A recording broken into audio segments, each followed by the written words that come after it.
moters iš Norvegijos regėjimas 1968.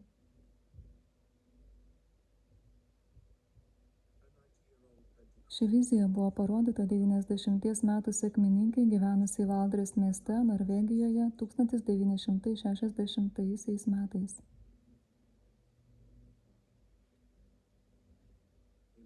Emanuelis Mainos, Norvegijos sekmininkų evangelistas, rengė atgimimo susitikimus Valdres mieste, kur gyveno ši moteris, tai buvo 1968 metai. Jie atėjo vieną iš jo surengtų susitikimų ir papasakojo jam, ką matė. Jis visą tai užrašė. Moteris iš Valdres miesto buvo žinoma kaip budri, patikima krikščionė su gera reputacija. Kai atgimimo susitikimai baigėsi, Maino sugrįžo į savo namus ir pasidalino užrašytą viziją su savo žmona.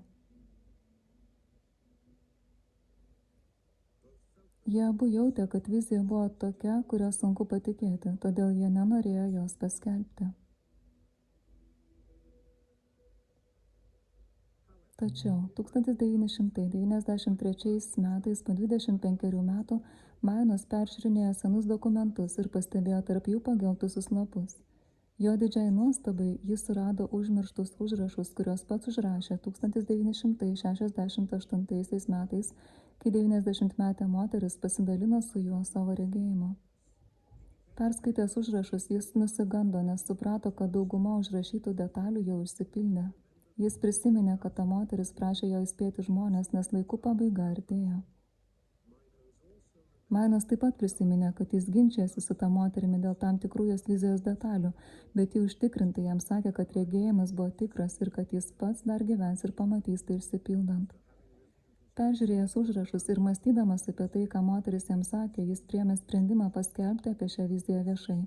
Ji pasirodė YouTube platformoje nuo 2009 metų pradžios. Jie pasidalino norvegų pastoriai.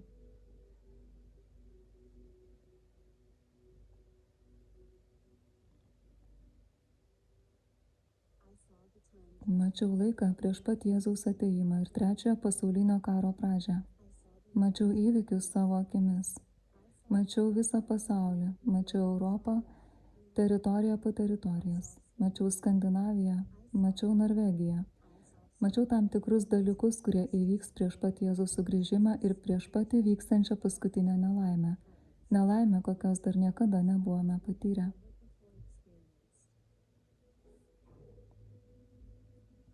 Pirmoji dalis.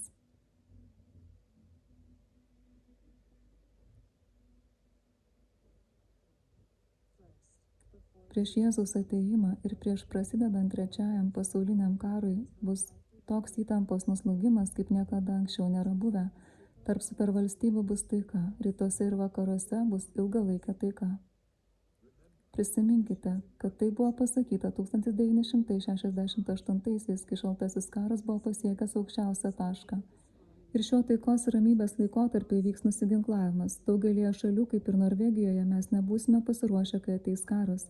Trečiasis pasaulinis karas prasidės taip, kaip niekas nesitikėjo ir iš netikėtos vietos. Antroji dalis. Drungnumas, kokio nėra buvę anksčiau, apims krikščionis. Jie nukryps nuo tiesos, nuo gyvosios krikščionybės. Krikščionys nebus atviri pamokančiam pamokslavimui, jie nenorės, kaip buvo įprasta senais laikais, girdėti apie nuodėmę ir malonę, įstatymą ir evangeliją, atgailą ir atnaujinimą. Atsiras pakaitalas klestinti krikščionybę. Svarbiausia bus būti sėkmingam, būti kuo nors, turėti materialių dalykų, kurių viešpats niekada nežadėjo šitoje kelionėje.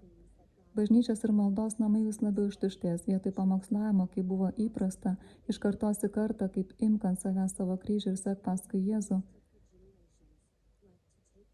Bažnyčios taps pramogų, meno, kultūros vietomis. Ten, kur žmonės turėtų susirinkti atgailai ir prabudimui. Tai labai sustiprės prieš pat Jėzaus atėjimą.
Trečioji dalis.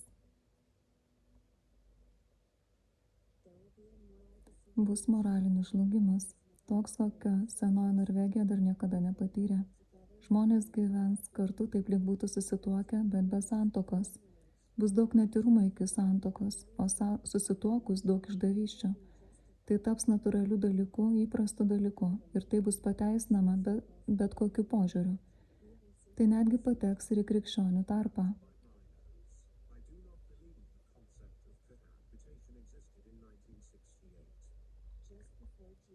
Ir mes tai priimsime. Prieš Jėzui sugrįžtant bus rodomas dar niekada nematytos televizijos programos. Ir televizija bus pripildyta tokio baisaus smurto ir išmokys žmonės žudyti ir naikinti vieni kitus taip, kad bus nesaugu vaikščioti gatvėmis. Žmonės kopijuos tai, ką mato. Televizijoje bus ne viena stotis, ji bus užpildyta stotimis. Televizija kaip ir radijas turės daug stočių ir jos bus kupinos smurto.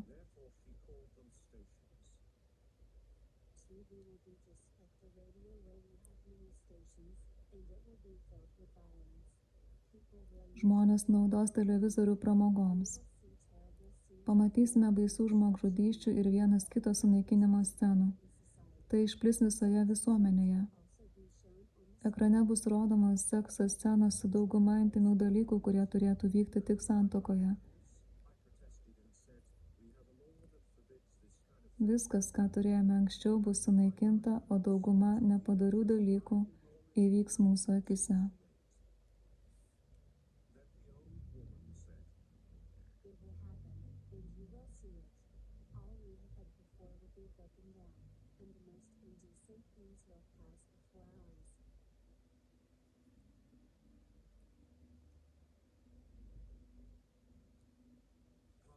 Ketvirtoji dalis.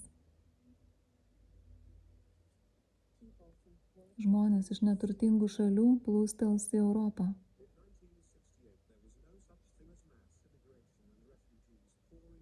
1968 nebuvo tokio dalyko kaip masinė emigracija į Europą. Jie taip pat atvyks į Skandinaviją ir Norvegiją. Jų bus tiek daug, kad žmonėms jie nepatiks ir su jais bus elgiamasi griežtai. Su jais bus elgiamasi taip pat, kaip su žydais prieš Antrąjį pasaulinį karą. Tokiu būdu bus užpildytas visas nuodėmės saikas.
Ji pravirko ir pasakė, aš to nepamatysiu, bet tu pamatysi.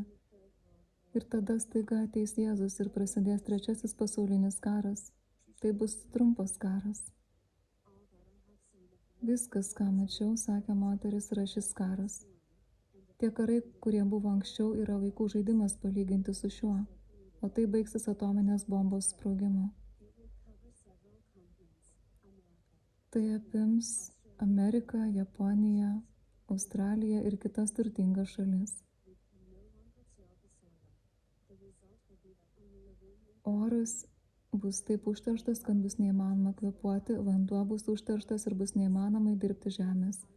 Ir dėl to liks tik išgyvenusieji. Išgyvenusieji turtingose šalise sieks pabėgti neturtingas šalis, bet ir ten požiūris į juos bus toks pat atšiaurus, kaip tada, kai vargšai atvykdavo į Europą.